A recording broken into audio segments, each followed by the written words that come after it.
Bonjour à tous. Je vais vous demander, s'il vous plaît, de bien vouloir vous asseoir, qu'on puisse enchaîner sur le programme qui est riche et dense aujourd'hui, comme demain d'ailleurs.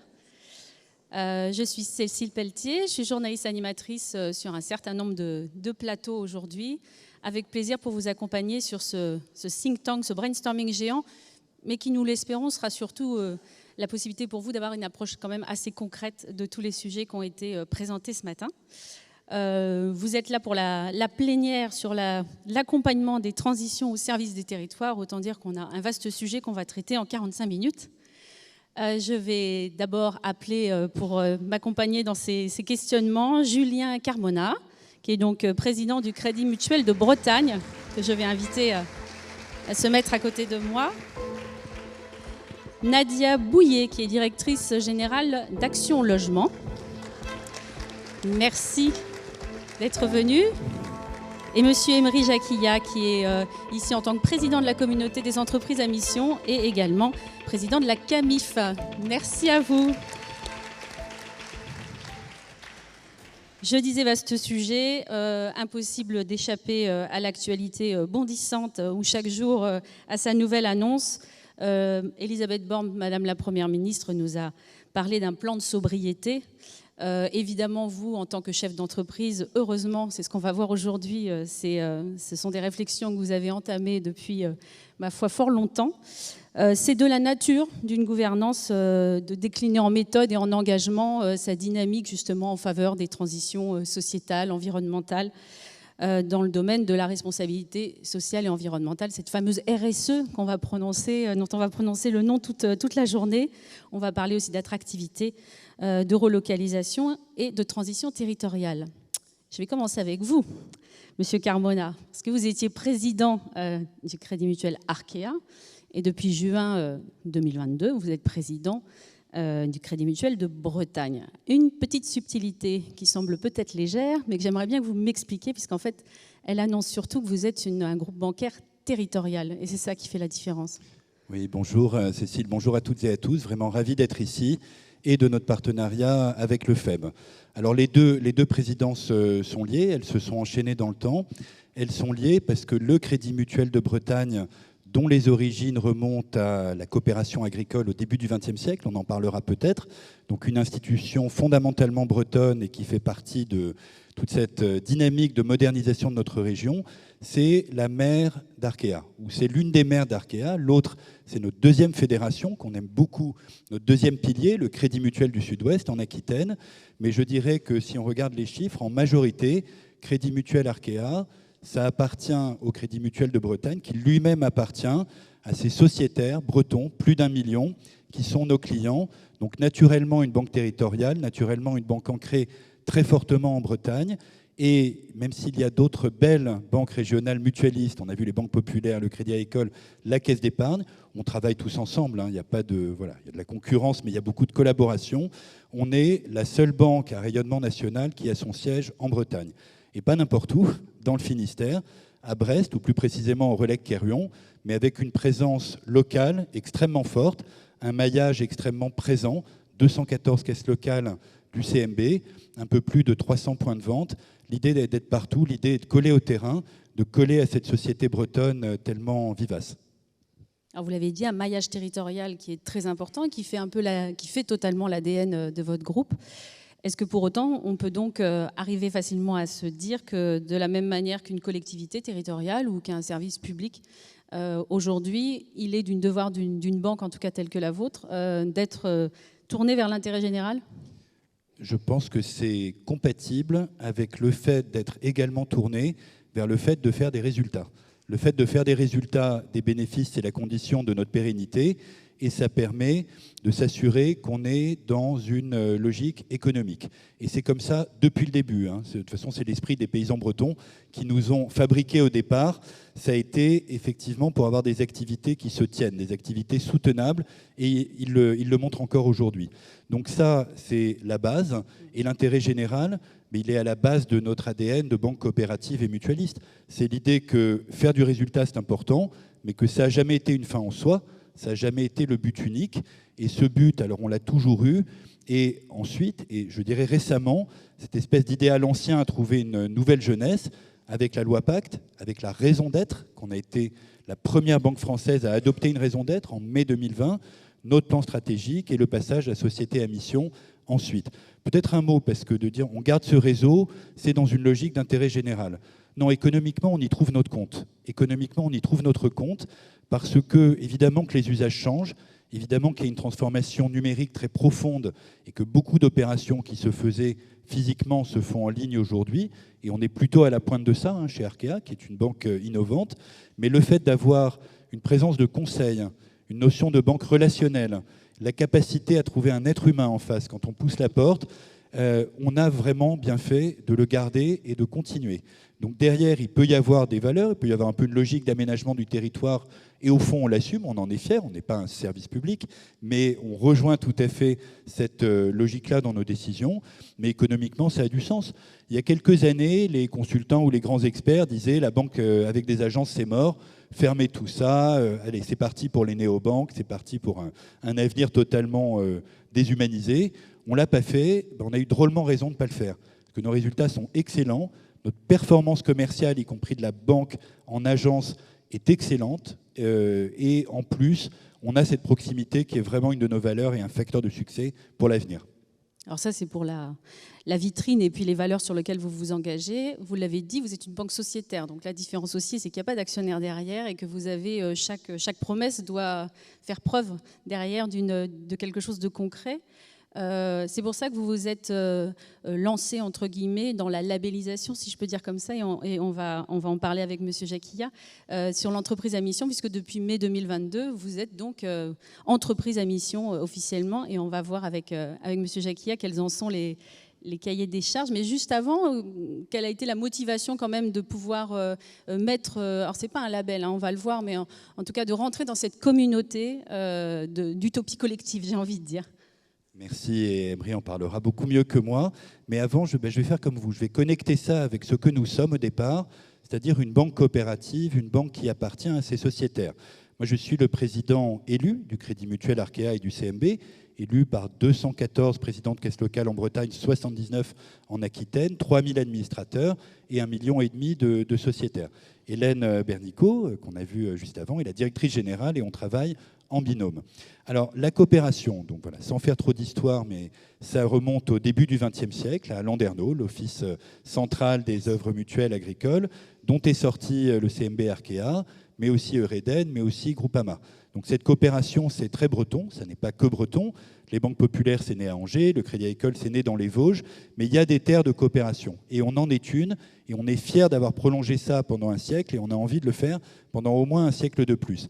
Qu'est-ce que ça apporte ? La notion que la gouvernance représente les clients. Représente les clients. Et aujourd'hui, tout le monde se dit, je dois me reconnecter à mes parties prenantes. Certains font des efforts réussis, d'autres moins, pour inclure les parties prenantes dans la gouvernance. Chez nous, coopératives, comme il y a des coopératives agricoles, de distribution ou d'autres choses, nos clients, ils sont nativement, comme on dit aujourd'hui, dans la gouvernance. Donc ça, c'est le premier point. Le deuxième point, c'est une notion de démocratie. Un homme ou une femme égale une voix. Le gros client, le petit client sont à égalité là-dessus. La troisième chose, c'est la notion de diversité, d'une gouvernance qui exprime justement cette diversité. Et donc, quand on regarde notre conseil d'administration, nos conseils d'administration, il y a de tout. Patron ou patronne de PME, profession libérale, agriculteurs, on en a encore beaucoup, et c'est nos racines, et c'est un secteur absolument essentiel pour les transitions. J'espère qu'on aura l'occasion d'en parler. Des enseignants, des fonctionnaires, des travailleurs sociaux, de tout. Ce sont elles et eux qui siègent dans nos conseils. J'ai eu l'occasion de siéger dans ma vie précédente dans des conseils de sociétés cotées, SBF 120 ou autres. Je ne dis pas ça pour être poli, je trouve que nos conseils d'élus coopérateurs n'ont rien à envier, et même ont certains avantages par rapport à ces conseils de sociétés cotées. Vous avez parfois le phénomène de pensée de groupe. Tout le monde se ressemble, alors tout le monde dit la même chose et pense la même chose au même moment. Et vous avez effectivement ce test de bon sens, ce test de terrain, qui est qu'en pense le sociétaire à la base. Si on fait ça, qu'est-ce que nos clients vont nous dire ?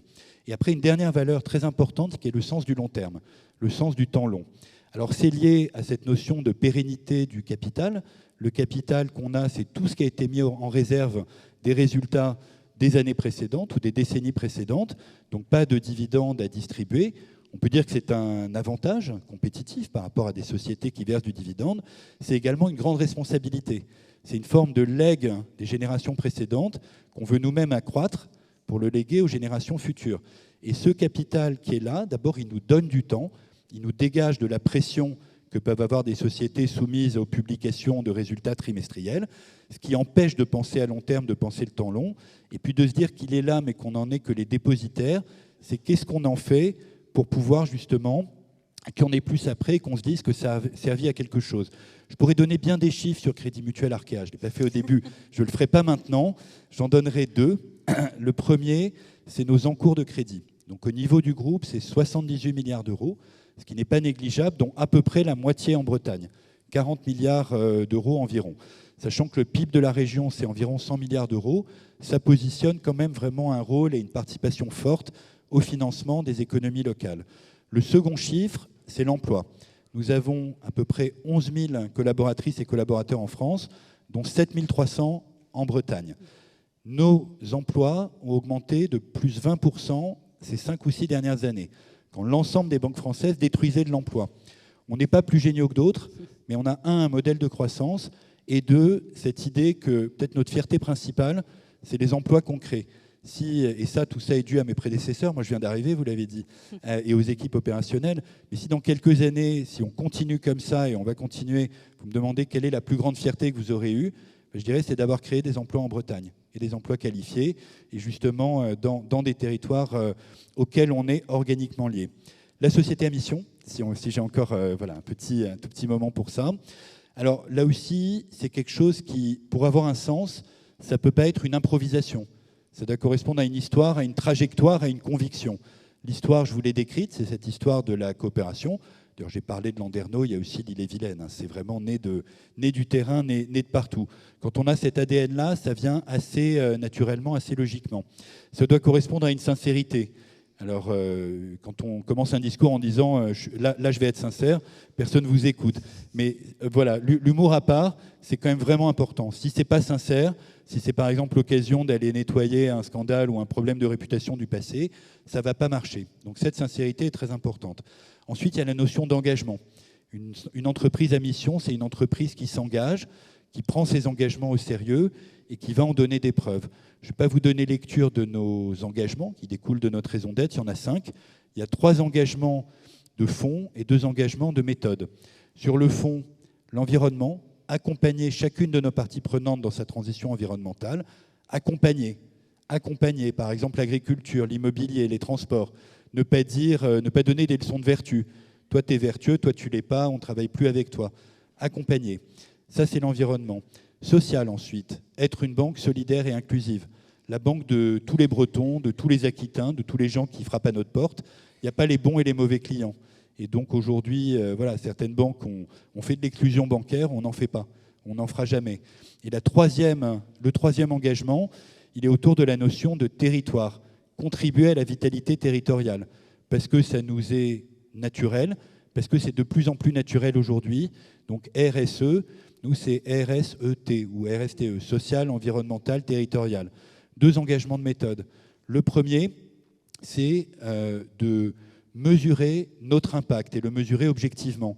Donc ça, c'est la notion de mesure de la performance globale, financière, extra-financière.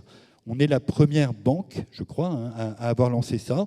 On le publie dans quelques semaines et ça veut dire qu'on mesure ce qu'on fait. On donne des preuves, y compris quand ça ne va pas. Et on ramène tout ça pour que ça soit lisible à la mesure la plus simple, au référentiel le plus simple, qui est l'euro. Le financier, c'est de l'euro par nature.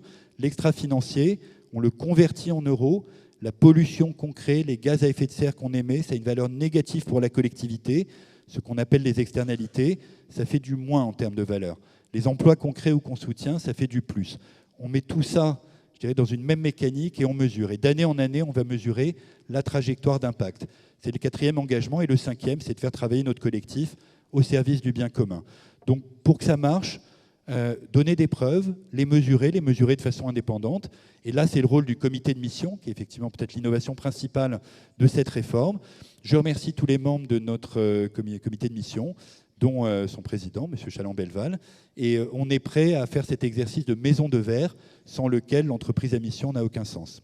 Et ça fédère les collaboratrices et collaborateurs d'une manière nouvelle, mais ça, on n'en est qu'au début, on en verra les fruits au fur et à mesure.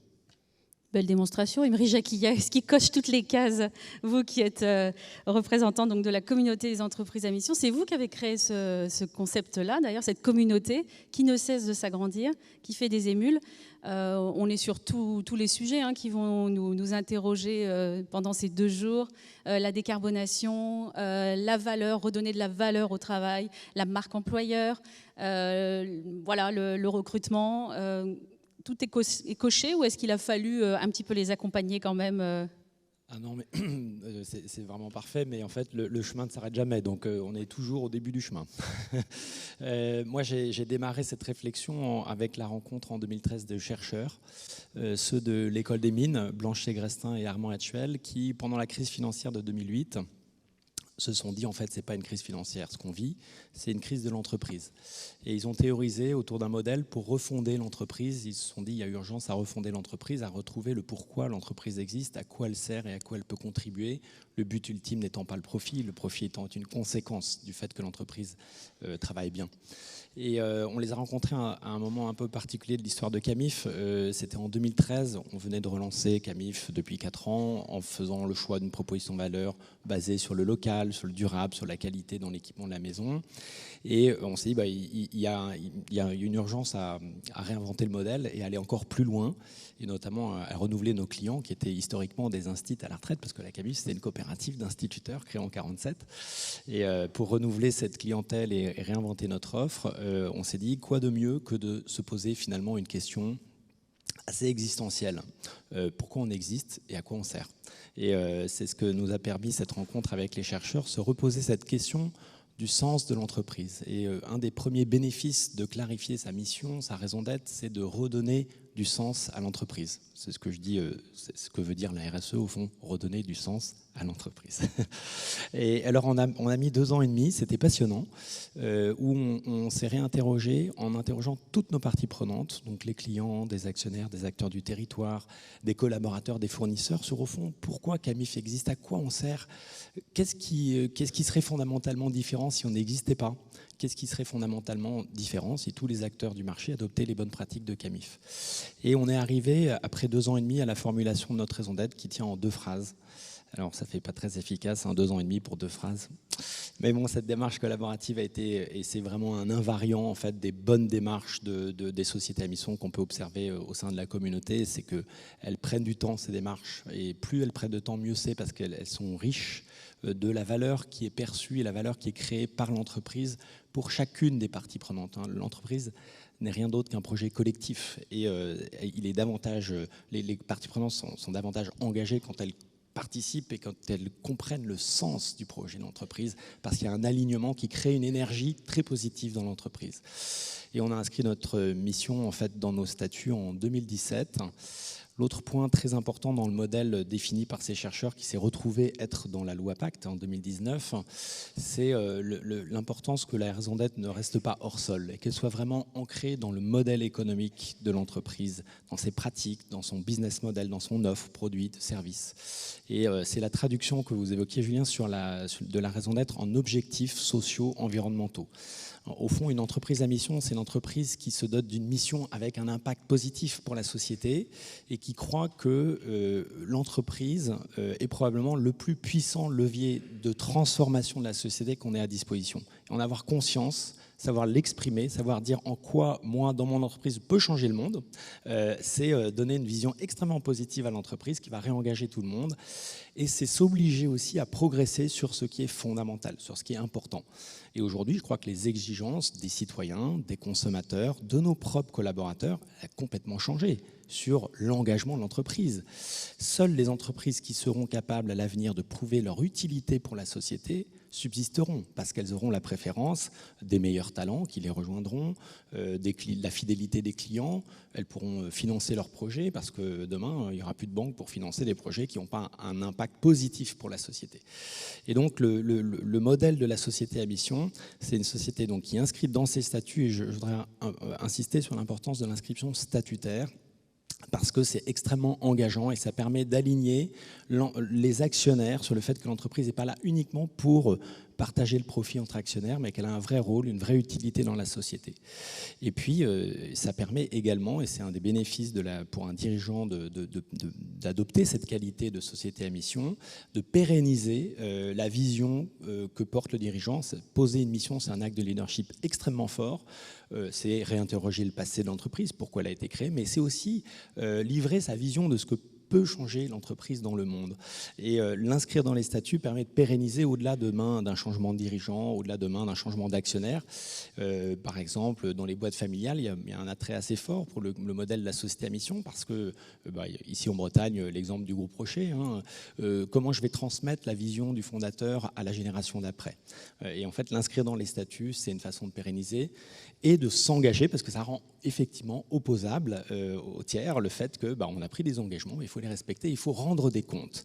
Et pour rendre des comptes, l'attractivité et l'innovation dans la loi Pacte, c'est ce comité de mission, qui est un nouvel organe de gouvernance qu'on crée à l'intérieur de l'entreprise pour challenger l'entreprise au regard de ses objectifs socio-environnementaux et rendre des comptes. Donc on publie un rapport chaque année sur les engagements de l'entreprise et son chemin, avec un organisme tiers indépendant qui va tous les 2 ans venir auditer la démarche. Donc pour Camif, on est devenu officiellement société à mission après les décrets de la loi Pacte, c'était en 2020, et on a subi notre premier audit de mission qui nous a obligés à structurer pas mal d'informations qu'on avait déjà, mais voilà, ça nous a obligés. On a publié notre rapport de mission récemment, et c'est une façon aussi d'être extrêmement transparent. Je pense que nos collaborateurs, les clients, n'attendent pas forcément de l'entreprise qu'elle soit parfaite. On n'est pas parfait soi-même, bon.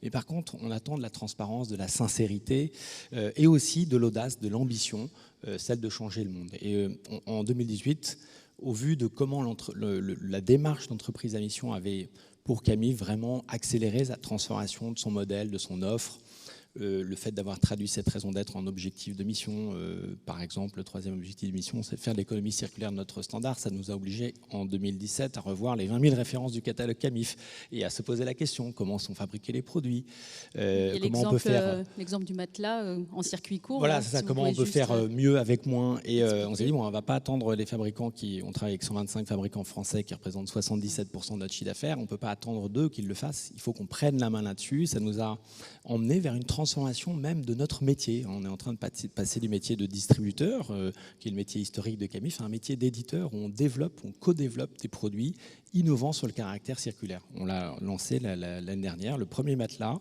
c'est le matelas Timothée, qui est entièrement fabriqué à partir de vieux matelas recyclés et qui est la première boucle d'économie circulaire au sein de la filière literie. C'est un projet qui est assez passionnant parce que, on a mis 4 ans pour le mettre au point parce qu'il y avait des problématiques techniques, de santé, etc. Mais on est arrivé en coopérant, et je crois que c'est un enjeu clé aussi. L'entreprise aujourd'hui, elle ne peut pas faire tout toute seule, les choses sont de plus en plus complexes, et l'économie circulaire, ça se fait à plusieurs. En coopérant avec une start-up qui faisait du recyclage de literie en Ardèche, avec un fabricant à Niort de matelas, avec un éco-organisme, pour mettre au point ce produit qui crée une triple valeur chez nous. C'est une valeur économique d'abord, parce que tous ces produits exclusifs, on est moins soumis à la concurrence effrénée dans le e-commerce. On ne fait pas de dessin, vous avez Amazon, Alibaba, Cdiscount, etc. Donc ce n'est pas un marché facile. Ça nous a permis de gagner 7 points de marge. Donc il y a des conséquences très concrètes, économiquement très positives pour l'entreprise et pour son écosystème, pour nos fabricants. Ça protège les marques de nos fabricants. Ça crée une valeur sociale. On a pu mesurer que pour un emploi qu'on crée à Niort, c'est 10 emplois qu'on crée en France. Ça, c'est énorme par rapport à un modèle comme Amazon. Et puis, évidemment, une valeur environnementale dont on mesure aussi l'intérêt en ce moment avec cette crise que l'on vit sur l'inflation des matières premières, l'inflation du coût de l'énergie. Notre bloc de mousse qui est fabriqué à partir de matelas recyclés, il y a 3 ans, c'était beaucoup plus cher que le matelas en mousse traditionnel issu du pétrole. Aujourd'hui, il est moins cher. Donc, on a même un avantage prix. Donc, voilà. Donc, l'intérêt de la démarche d'entreprise à mission, c'est que ça vous pousse à innover. C'est un levier d'engagement. C'est un facteur de croissance. Et c'est un levier de performance qui est formidable. Donc, quand vous avez de la performance, de l'engagement et de l'innovation, voilà. Et aujourd'hui, 731 sociétés à mission en France, à peu près 5% sont bretonnes. Il y en a 34 en Bretagne. Et puis, des grands groupes, des PME, des secteurs startups. très différents aussi, on peut insister là-dessus. Vous parliez du groupe Rocher tout à l'heure. C'est vrai qu'il y a même dans la culture, puisque le festival de la Gacilly, le festival photographique international de la Gacilly, est depuis un an, je crois, entreprise à mission. Donc, si vous voulez passer aussi un message aux entreprises qui veulent s'engager dans la démarche, non seulement il y a effectivement performance, croissance, mais en fait tous les secteurs peuvent, on l'a vu, le secteur bancaire avec évidemment le Crédit Mutuel de Bretagne. Donc voilà, c'est un levier important. C'est ça qui est formidable, c'est que ça touche vraiment tout type d'entreprise, toute taille, tout secteur. La santé, l'industrie, la culture, même des écoles aujourd'hui deviennent sociétés à mission, l'EM Lyon, Grenoble École of Management, etc. Donc on voit que c'est un modèle qui est extrêmement structurant pour un dirigeant qui souhaite rendre son entreprise plus contributive sur des enjeux de société. C'est extrêmement structurant. Probablement le meilleur cadre pour rendre son entreprise utile pour la société et qui correspond pleinement à l'attente aujourd'hui des jeunes générations, à l'attente de nos collaborateurs. Et donc, je pense qu'aujourd'hui, on le voit dans les 700, plus de 700 sociétés, les dirigeants qui font ce chemin ne sont pas forcément des écolos convaincus comme ceux de la première heure, mais c'est des dirigeants qui ont pris conscience de leur rôle et de leur responsabilité, c'est-à-dire de donner une vie à l'entreprise dans les 10-20 prochaines années, et ça va passer par rendre son entreprise utile et être capable d'apporter cette preuve de cette utilité. On continue sur les responsabilités des entreprises, en tout cas dans l'accompagnement des transitions au service des territoires. Les entreprises, Nadia Bouillet, vous êtes directrice de Action Logement, vous disiez que depuis 70 ans avec Action Logement, finalement, ce sont les entreprises qui permettent de conserver notre patrimoine urbain. Est-ce que vous pouvez rappeler un petit peu ce que c'est Action Logement, cet héritage du 1% logement qu'on a connu il y a quelques années et qui se décline autrement, ouais. Tout à fait. Donc, Action Logement, donc c'est un groupe très particulier qui est un groupe paritaire, donc géré par les partenaires sociaux.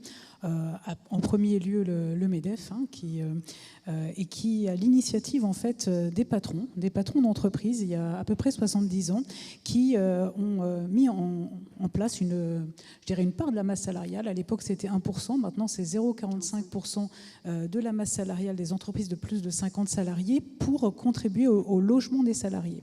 Donc nous, notre groupe, notre raison d'être, on la connaît, elle est gravée en nous, c'est faciliter le logement pour favoriser l'emploi. C'est vraiment notre feuille de route. Et donc on s'appuie sur cette gouvernance très spécifique, la gouvernance paritaire, mais aussi sur une vision de notre organisation qui est très territorialisée, c'est-à-dire un réseau de filiales immobilières qui sont locales, avec des décisions locales. En Bretagne, on a Espacil et Larance, donc je salue les représentants ici, et puis un réseau aussi régional de la partie service. Donc on a deux jambes, Action Logement Service qui collecte en fait cette participation des employeurs et apporte des aides et services aux salariés. Donc c'est 790 000 aides qui ont été faites en 2021 sur l'ensemble du territoire, et donc une approche très territoriale et un volant d'aide important. Et puis Action Logement Immobilier, une holding immobilière qui est un réseau de 51 filiales immobilières qui produisent des logements intermédiaires, des logements sociaux. Et cette nouvelle organisation, elle est assez récente, puisqu'elle date de début 2017, avec l'idée qu'en s'organisant comme ça, on allait faire plus. Et effectivement, on a atteint notre objectif. Avant la réforme, on produisait 24 000 logements chaque année. L'année dernière, on a développé plus de 48 000 logements. Donc on a atteint cet objectif de doublement. Ce sont tous des logements abordables, sociaux ou intermédiaires. Donc aujourd'hui, on est le premier constructeur de logement social en France. Un logement social sur 3 est construit par les filiales d'Action Logement. 1 million, je crois, en tout, 1 million de logements un patrimoine sociaux. d'1 million, Énorme, ouais. un peu plus d'1 million de logements. Donc forcément, on a une responsabilité importante. Et c'est là où vous avez raison, ça prend du temps. Donc, nouvelle organisation, puis ensuite, raison d'être qu'on connaît. Et donc, comment, derrière, on traduit ça, on redonne du sens et on traduit ça en engagement. Et ça, c'est la démarche qu'on a lancée, justement, pour formaliser cette stratégie RSE, qu'on a appelée RSE 2030. Donc, je ne sais pas si je vais peut-être juste l'expliciter, mais sur la méthode, c'est vraiment intéressant.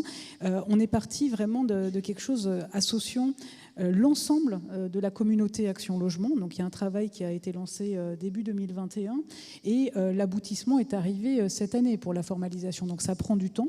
L'ensemble, effectivement, de la gouvernance, mais aussi de nos parties prenantes, aussi des salariés. On a 19 000 collaborateurs avec une enquête qui a permis de s'exprimer et qui s'est traduit pour nous dans, finalement, faciliter le logement pour favoriser l'emploi. Comment on traduit ça en engagement pour la société, en ambition.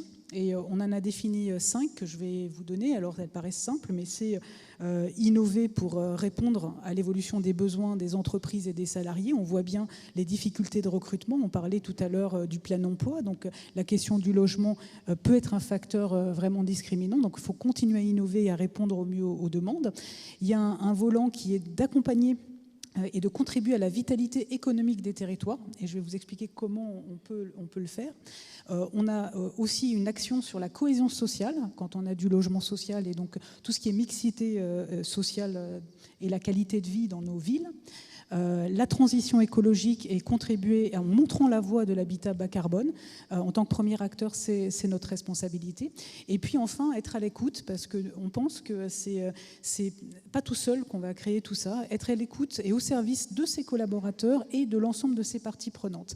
Et derrière ces ambitions-là, on a traduit des engagements. Alors il y en a beaucoup, je ne vais vraiment pas tous les lister. Je préférerais même que vous donniez un exemple très concret qui était très intéressant. Justement, vous parliez, qui vient un petit peu parler des 5 missions, des 5 objectifs, avec cette mixité sociale. C'est-à-dire que vous allez par exemple développer à la demande d'une entreprise la construction ou la rénovation d'un îlot d'habitation qui va plutôt être dans un quartier dit populaire, pardon pour le terme, mais que les gens vont voir comme ça. Et pourtant, l'idée, c'est de mettre des cadres sup et des cadres moyens dans cet îlot pour remettre de la mixité sociale, donc avec un niveau d'habitat qui doit aussi correspondre à leurs souhaits et à leur niveau de vie.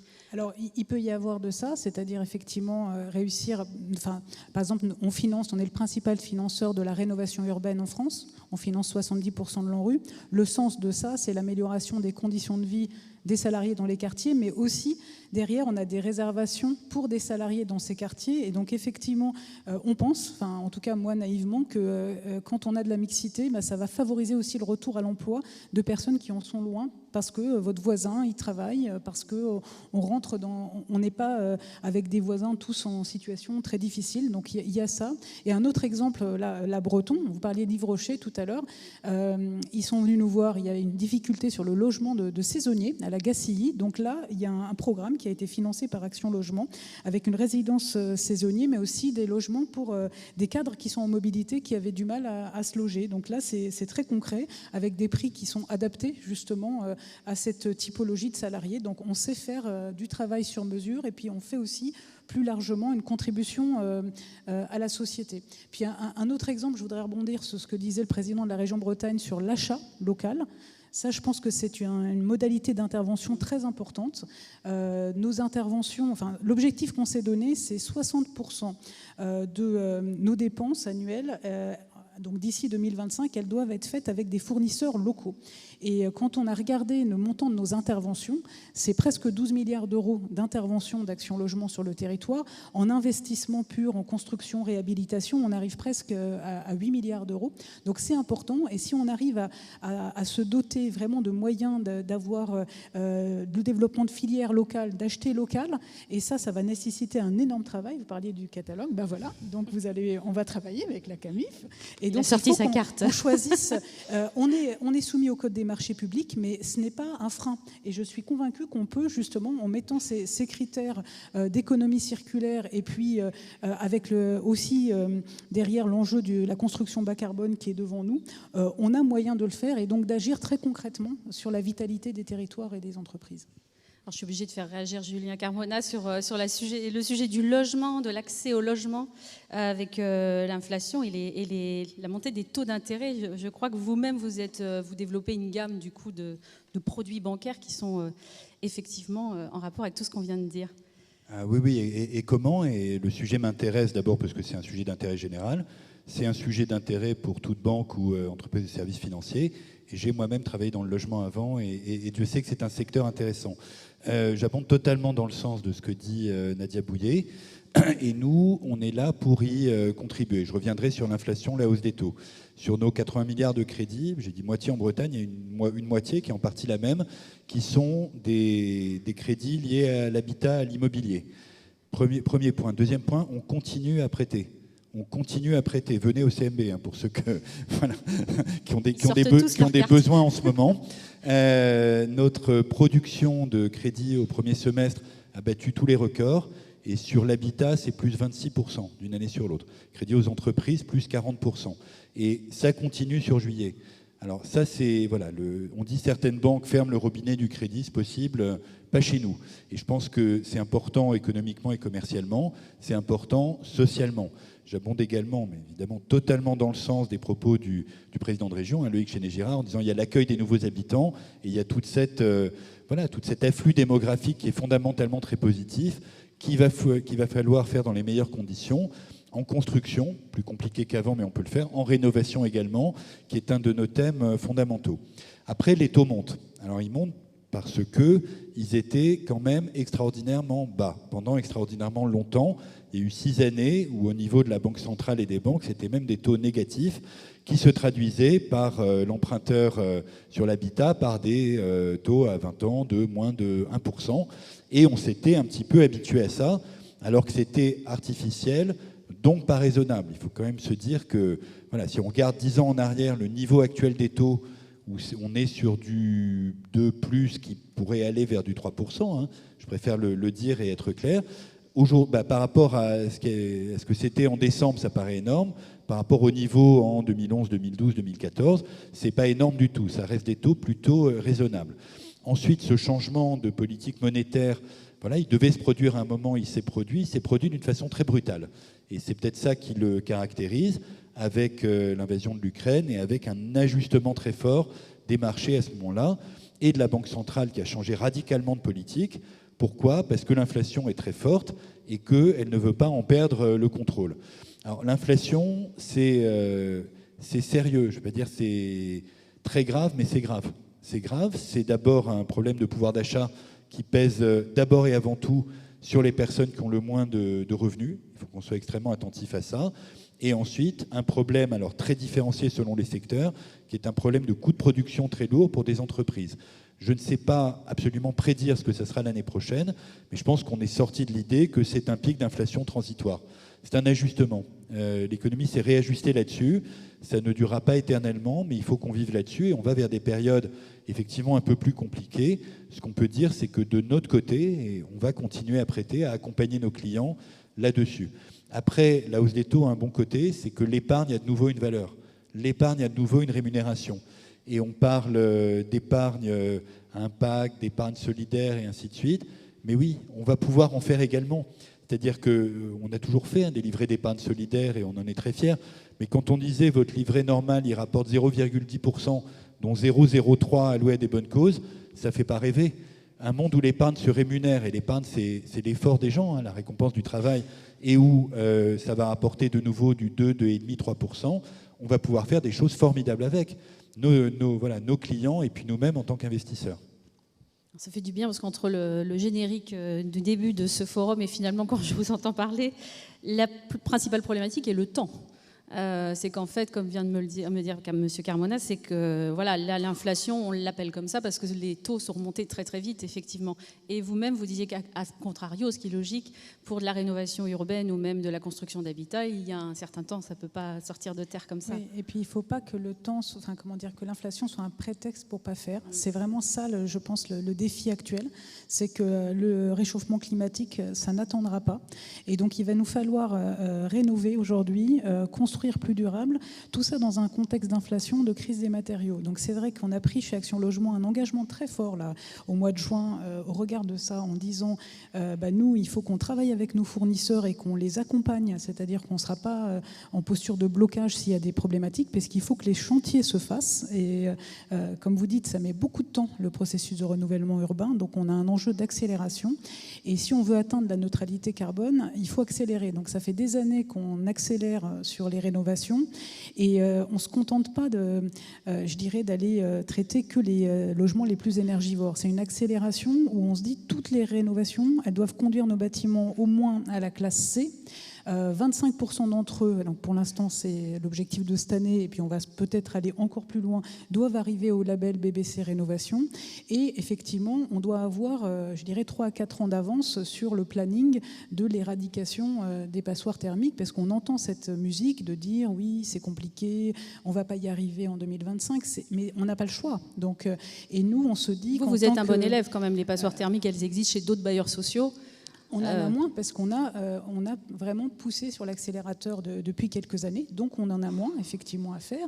Et surtout, on pense que en tant que leader du marché, quelque part, il faut qu'on montre que c'est possible et puis qu'on travaille ça avec toute la filière bâtiment, parce que si on apporte effectivement une ambition, et on montre que c'est faisable, derrière, c'est des nouveaux modes de faire qu'on est en train d'impulser, et plus on en a, plus ce sera facile aux filières de s'organiser.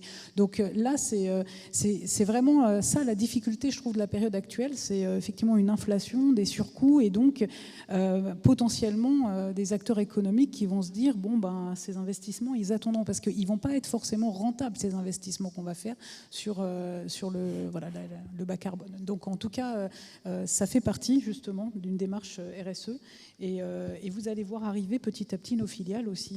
Il y en a déjà une entreprise à mission, puis il y en a 2-3 autres qui sont dans cette logique. Emery Jacquiat, si je peux me permettre, ils ont une rentabilité sociale, une rentabilité pour la collectivité, d'où cette notion de performance globale et l'idée qu'il faut les faire quand même. Et donc Arkea va nous aider à valoriser tout ça. Assurément. Emery Jacquiat, juste rapidement une question. Est-ce que justement les entreprises à mission, celles qui sont déjà, vous allez nous donner peut-être un chiffre, on est 1500, 2000 entreprises à mission aujourd'hui ? 731 aujourd'hui. Aujourd'hui. Et vous disiez que c'était... 2022 à la fin de l'année 2022, 10 000 dans 2 ans. Voilà. Est-ce qu'elles vont mieux s'en sortir, ces entreprises à mission, en tout cas parce que le cahier des charges correspond aux urgences ? Ce n'est pas un gage de réussite, mais disons que si on ne fait pas, on prend de grands risques. Et je pense qu'il y a urgence, on parlait de l'urgence, il y a urgence à redonner du temps long à l'entreprise, parce que la transformation de nos modèles va prendre du temps. Et il faut absolument aujourd'hui investir dès aujourd'hui sur la transformation de nos modèles, et le cadre de la société à mission permet ça. Alors c'est pour ça, c'est d'ailleurs une des raisons pour lesquelles j'ai cofondé la communauté des entreprises à mission en 2018, pour offrir un cadre de partage aux dirigeants qui souhaitent s'engager sur ce chemin, parce qu'on sait que ce chemin n'est pas facile, qu'il prend du temps, qu'il demande de l'audace, qu'il y a parfois des injonctions contradictoires entre le court terme et le long terme, que parfois il faut changer de lunettes, comme moi j'ai pu le faire. Il faut pouvoir regarder son EBITDA à 3 mois, mais il faut aussi regarder avec ses verres progressifs un peu plus loin que 3 mois, parce que sinon on ne changera pas l'entreprise. Et tout ça, parce que souvent, se reposer la question du sens de l'entreprise, de sa raison d'être, c'est aussi être amené assez vite à faire un certain nombre de renoncements. On va renoncer à un certain nombre d'activités qui sont plus alignées. Renoncer, c'est s'aligner, mais bon... il faut du courage pour renoncer. Quand en 2017, on fait le boycott du Black Friday et qu'on ferme le site de camif.fr pour le meilleur jour de l'année en e-commerce, pour faire passer notre message sur l'engagement numéro 1 d'informer, de sensibiliser sur la consommation responsable, ça n'a pas été mon meilleur comité stratégique avec mes actionnaires. Mais on l'a refait depuis 5 ans, on le refait chaque année, et ça a pu créer de la valeur pour l'entreprise. On est devenu la marque préférée des Français dans l'équipement de la maison sur cet engagement consommation responsable. Ça ne nous a pas empêché de faire 50% de croissance depuis. Et puis l'année dernière, 1500 sites e-commerce qui boycottent le Black Friday. Quand l'année dernière, on renonce à tous les produits qu'on achetait encore en dehors d'Europe, 7,4% de notre catalogue quand même, on se dit on est fidèle à notre promesse. promesse, c'est un engagement qui va priver l'entreprise d'un certain nombre de rayons. On n'a plus de micro-ondes sur camif.fr par exemple, ou le mobilier de jardin qui a beaucoup perdu. Mais on sait que sur le temps long, c'est bien parce que c'est un gage de confiance. On va renouveler encore davantage la confiance qu'ont les consommateurs dans Camif sur cette promesse du local. Voilà, donc il fallait de l'audace, vous le disiez quand même au départ. Il en faudra. C'est probablement une des qualités premières des dirigeants, c'est de l'audace et de la créativité, parce que les recettes du passé ne vont pas marcher pour demain. Tout a changé. Là, en quelques mois, et tout s'est accéléré, et on le voit bien. Donc il faut être très créatif, il faut être très persévérant, et il faut surtout avoir une boussole. Parce que dans ces temps de crise, sans boussole, on se perd. Et la boussole, la meilleure boussole dont on peut se doter, c'est justement cette mission, dont on sait qu'on peut la suivre, et que demain, les entreprises qui sortiront gagnantes dans la crise, c'est celles qui auront de la consistance, de la cohérence par rapport à leur mission, et qui auront su mettre en place, inventer le monde de demain. J'attrape votre mot boussole. Oui, on peut applaudir, hein, c'est un propos qui fait du bien, vous avez raison.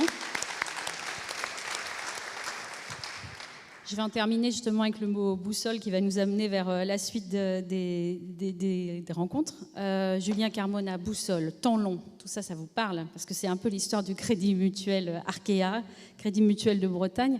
On en est où sur cette question d'indépendance et quels sont pour le coup les objectifs à court ou à long terme? Merci beaucoup de me donner l'opportunité de répondre. C'est à la fois un sujet ancien et un sujet d'actualité, puisqu'on a fait des évolutions récentes. D'abord, sur le fond, je crois qu'il faut revenir à ce que nous sommes. Cette banque coopérative territoriale qui a son siège en Bretagne, qui a ce fort pilier en Nouvelle-Aquitaine, et qui, aujourd'hui, est totalement autonome, qui a fait tout ce chemin pour devenir la 7e banque française, en se fondant justement sur cette forme d'épargne coopérative qui vient de loin. L'idée de dire que cette banque-là, qui à la fois se débrouille très bien et puis peut, sur le terrain, être en appui des régions, des entreprises, des partenaires, que cette entreprise-là doive à un moment obéir à un centre de décision qui serait ailleurs, c'est insupportable. Ça serait insupportable. Pas que pour les dirigeants et les salariés, même si on voit bien les conséquences de centres de décision et d'emploi, mais aussi pour les partenaires. On a plein de soutiens de partenaires, de chefs d'entreprise bretons, aquitains et puis aussi d'ailleurs, qui voient comment on travaille. Croyez que ce soutien nous est vraiment très précieux et qu'ici, on parle de pacte breton, on va en avoir besoin. Donc nous, continuer à bien faire ce qu'on fait, c'est vraiment ça, justement, la boussole, et le faire avec des garanties juridiques. Il se trouve qu'on est affilié à la Confédération nationale du Crédit Mutuel. Ça veut dire quoi? Ça veut dire qu'en fait, on est entré là-dedans à un moment où c'était un système décentralisé, peu contraignant. Et on y est entré parce qu'il y avait des valeurs communes, une marque commune, des choses qui nous rapprochaient. Et puis ce système a beaucoup changé. Il est passé de quelque chose de décentralisé et collectif à un système très atypique où vous avez un gros et un petit. Le gros, Crédit Mutuel, qui a son siège en Alsace et qui a consolidé à peu près le reste du territoire, et puis le petit, nous, à l'ouest. Le gros a tous les pouvoirs, le petit n'en a aucun. Comment fonctionner dans ce contexte-là? Et puis est arrivé le droit bancaire qui a un peu cristallisé, solidifié des relations qui étaient au départ des relations un peu plus informelles, un peu plus souples. Donc tout ça est devenu un peu un piège. Et depuis 10 ans, et je rends hommage à mon prédécesseur direct Jean-Pierre Denis, qui a mené ce combat, on combat pour sortir de ce piège. Il y a deux moyens. Il y a l'indépendance pleine et entière, et ça, c'est un très beau projet, il est réalisable, il est tenable, on peut voler de nos propres ailes, mais il se heurte, on va dire, à une réticence des superviseurs bancaires et à une neutralité des pouvoirs publics, mais c'est une neutralité plus négative que neutre. Voilà, je le dis comme ça. Donc c'est faisable, mais on a quand même cette situation de départ. Deuxième projet qui existait dans le passé, mais qu'on a décidé de réactiver pour reprendre la main, pour être en mouvement, c'est ce qu'on appelle l'autonomie stratégique garantie. On peut revenir dans le giron, on peut rester, on a des choses qui nous rapprochent. Cette marque Crédit Mutuel, on l'aime. Voilà. Mais dans un contexte où notre liberté stratégique, notre indépendance serait totalement garantie, où il y a des lignes rouges, où on sait qu'on est le petit, et quand le petit et le gros cohabitent, comme on dit, quand le loup et l'agneau partageront la même couche, citation de Woody Allen, l'agneau ne dormira pas beaucoup. Donc on veut lui construire un enclos sécurisé à l'agneau. Et c'est vraiment ça qu'on propose. C'est pas de la tactique, c'est sincère. Nos élus ont dit on est prêt à faire ce mouvement-là. Emery parlait de renoncement. On est prêt à faire ce renoncement à l'indépendance, mais attention, c'est un renoncement conditionnel. Conditionnel au fait qu'on ait une autonomie réellement garantie, pérenne, et dans laquelle on puisse continuer à se développer.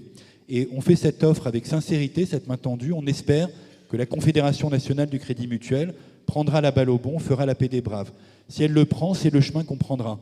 Si elle ne le prend pas, ça sera notre projet d'indépendance. On le réactivera avec beaucoup de vigueur. Et on le réactivera en plus à avoir montré qu'on a fait le tour complet des solutions, qu'on a tout essayé. Mais je fais une offre, je me mets dans l'idée que cette offre, elle est là pour être prise et qu'on va trouver quelque chose. Et puis pour conclure là-dessus, je crois que c'est pas facile. Hein. Nous, on se heurte quand même à plusieurs types de réactions, plutôt au niveau parisien qu'au niveau breton. Hein. Premièrement, c'est un peu la vision idéologique qu'il peut y avoir que des très grandes banques, que des géants mondiaux, et qu'une banque de taille intermédiaire, comme nous sommes, de toute façon, c'est condamné. Vous ne devriez pas exister. Mais comment expliquez-vous qu'on existe? Comment expliquez-vous qu'on soit très rentable et qu'on ait la plus forte croissance parmi les banques françaises? Ah, je ne sais pas, ce n'est pas dans mon livre. Bon, c'est pas majeur, mais quand même, ça existe. Ça, c'est la première réaction. Deuxièmement, c'est l'attaque directe. Et on en a subi beaucoup. Nos dirigeants en ont subi beaucoup, de la part de la Confédération et de certains de ses satellites. On a le cuir épais, c'est pas grave. Et puis troisièmement, c'est une forme de condescendance, de moquerie parisienne. Ah, le village d'Astérix, ça, on entend beaucoup ça. On entend aussi une anecdote, et pardon, je suis long, mais une anecdote.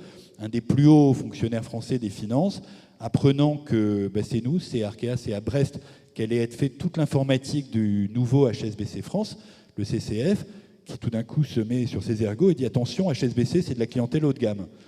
Et alors, j'ai pas dit, mais vous sous-entendez qu'à Brest, on est capable de faire du troc de pommes de terre et pas des options de change structurées. Enfin voilà, il y a ça derrière, mais en même temps, toutes ces attaques, elles nous rendent plus fortes. Elles font qu'on a énormément d'énergie, qu'on sait pourquoi on se bat, et en même temps, on le fait dans ce mouvement, dans cette évolution, dans cette envie d'être constructif. Et on vous remercie infiniment, tous nos partenaires et amis en Bretagne et ailleurs, qui nous soutiennent. On fait ça pour nous, mais on fait ça aussi pour vous. Merci beaucoup. Merci.